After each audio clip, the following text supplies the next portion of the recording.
when should you use FBA and when should you use FBM. Let's explore various tips and strategies from different Amazon sellers in this video. Let's get started. FBA or FBM, what's the pros and cons? Yeah. Okay. So when you start, I definitely recommend FBA. Don't do FBM at all because Amazon will penalize you for any mistakes pretty badly. So let's say you 10 orders came in, you sent 3 wrong, Amazon flag you with a defect rate and even can suspend your account right away. So don't do that. Just send FBA. Amazon will handle the customer service and they handle the shipping. So definitely FBA. Even now, I'm an experienced seller. I can call myself after 10 years an experienced seller. I still, most of my shipment do FBA. Now with the AWD, with the Amazon warehouse distribution, right, you can even leverage the warehousing of Amazon and you don't have to pay like a fulfillment center or the storage fee of Amazon. You can use their warehouse and it's gonna cost a lot less than using just all the FBA products in their facilities. Okay. Yeah, so FBA is usually going to be the play. However, sometimes there are a few cases we FBM. Q4 is one of those examples. A lot of times sellers will stock out of FBA or FBM will actually get some of the buy box as the velocity is so big. So if you're buying something last minute in December and you have to sell it by Christmas, you may not have enough time to send it to Amazon, have it check in and go ready for sale. So if you don't want to take that risk, you can FBM it straight from your warehouse. Another example would be hazmat products. If you're not approved to sell FBA and you see that there really are very rarely FBA sellers on the product due to hazmat restrictions, that's another example where you can actually do some volume FBM. My last example, this is my favorite example. There are products where you see regular multi-unit orders. FBM can actually be more profitable because if you sell, let's say 10 units of something on FBA, they're going to charge you 10 FBA fees. Whereas if you sell 10 units merchant fulfilled, they're not going to charge you any FBA fees and you're going to have shipping efficiencies where you just put the 10 items in a box and their shipping cost is virtually the same as if you sold 1 item. We sell some office products where we sell these markers where often we'll see orders of 50 units or 100 units come through that are clearly just a big business buying, a bunch of markers that they need. So we realized that we could actually go so low on price where we're winning the buy box FBM and even breaking even or even maybe losing 10 cents on a single unit order. But then we'll get those 50 unit or 100 unit orders where then we sell all those at 40 or 50% profit margin. And that makes up for all the slight losers or the break even single unit sales. So that's kind of a hidden tip where FBA can be quite good. So FBM, you get your money back way faster. You list it, you sell the items faster. If you sell FBA, sometimes the price will drop by the time it gets to Amazon. If you're doing MF, it can sell same day and you get your money back. That's the benefit. But the cons are you can't sell it for as much. Generally, if you're gonna do FBM, you generally have to price underneath the FBA offers. FBA offers are known to sell for 20% higher, especially in the book world. There's that prime bump is what we call it. You can price your items for a lot higher. It's much more scalable if you're not gonna use a prep center because you can just send all your stuff to Amazon and they do all the work for you. Generally, FBA sells faster when it checks in. Merchant fulfilled sells slower. So it's like you got to kind of weigh the pros and cons. And here's an interesting concept for you guys. Whether you're doing wholesale, online arbitrage, or books, a mentor of mine in the book space taught me, Avery, there's 4 offers on every book. There's a used offer, MF. There's a used offer FBA, there's a new offer MF, and the new offer FBA. So just consider if you're selling a category, we can sell used and new. Or maybe you're just selling one category new, you can still capitalize on the FBA and MF. And those are 2 completely different sales. If you're gonna sell MF, you might have to price 20% below, but it might still be worth it to sell MF inventory and FBA inventory at the same time, which I do on several products. I do FBA, I would say 99% of my catalog, okay? There are some times where you can do FBM and it's gonna bring a lot of benefits. For example, for new sellers, they don't have the hazmat FBA program available. So if you're a new seller or if you don't have any space on FBA for hazmat, if you haven't been into that program, you can do FBM for hazmat products like aerosol or perfumes or like that's a really, really good business, okay?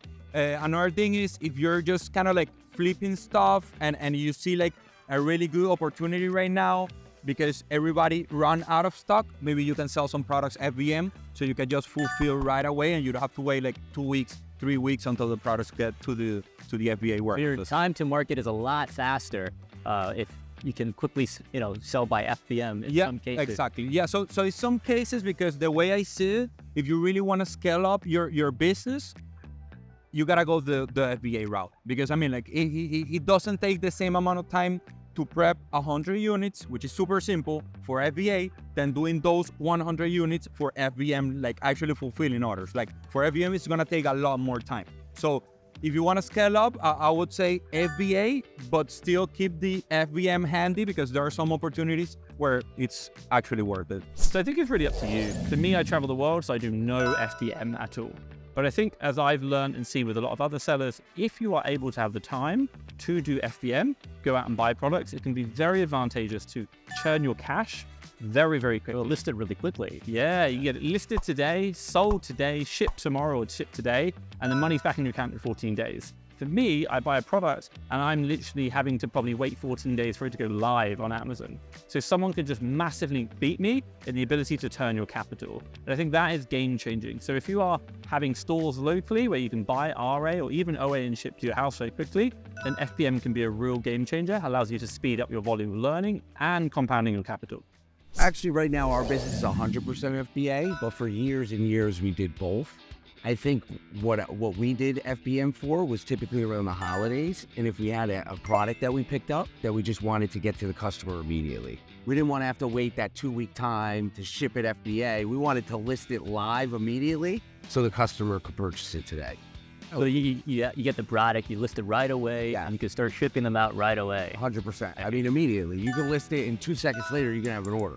So that would be more in the, like you're saying, more busy, like high demand. Yes. Like seasons. Yeah, more high demand and more for your arbitrage sellers. You go to a Walmart, you find a killer product, you can list it while you're in the store. By the time you walk out, you can sell it already. So it's a great opportunity, especially for the newer sellers, to kind of turn inventory quicker. I'm not sure I'm the best person to answer that question because we're 100% FBA. Now, I know the new fees have come out and that's going to impact a lot of people's decisions, but the Amazon Fulfillment Network is such a unique opportunity in that you can distribute your products across the country for a very low cost. So I'm a real advocate for sticking with FBA right now. I'm all FBM. I've dabbled with FBM. I've run a large book business prior to doing OA, and I got selling on Amazon because I like FBA. FBM is just too much for me. So basically, I don't really like to kind of have to be responsible. I feel like sometimes too in Q4, people get really picky with Christmas presents. You're not always in control of shipping, like the post office, the delivery late, it's on you. Customers complain, Amazon usually honors their feedback because you're in charge of the shipping. So for me, I'm usually, I would say 99.9% FBA. I like sending it, not having to worry about it. If it gets messed up, it's Amazon's fault. They'll remove the negative feedback, less prep for me. I'm a big believer of spending time on high ROI activities. For me, that's sourcing. I know I can make more money sourcing than I can sending packages out for merchant fulfilled. Now, if I had someone at home or a friend that could do it for me, maybe. MF is great if you're just getting started out, or you're trying to do some quick flips, but just realize it's gonna take up a lot of time, and I'd rather spend that time sourcing.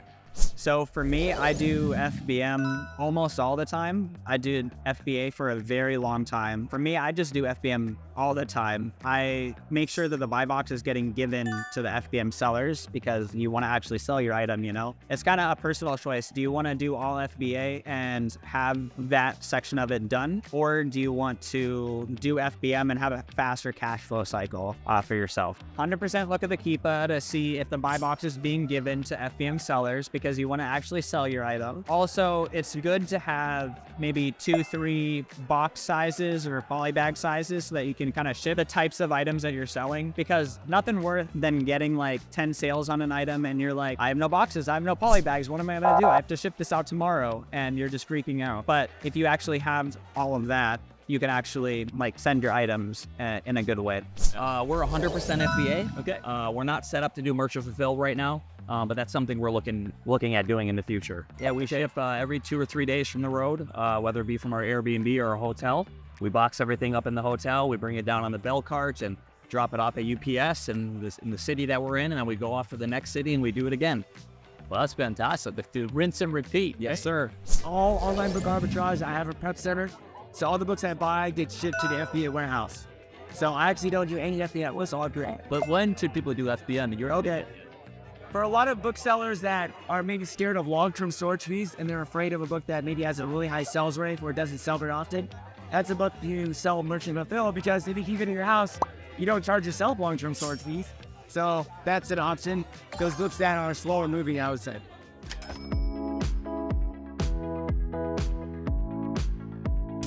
And that's all for today's video. Subscribe for upcoming videos and turn on the notification bell to be the first one to watch your new content. Check out our new videos on our channel, and we'll see you next time.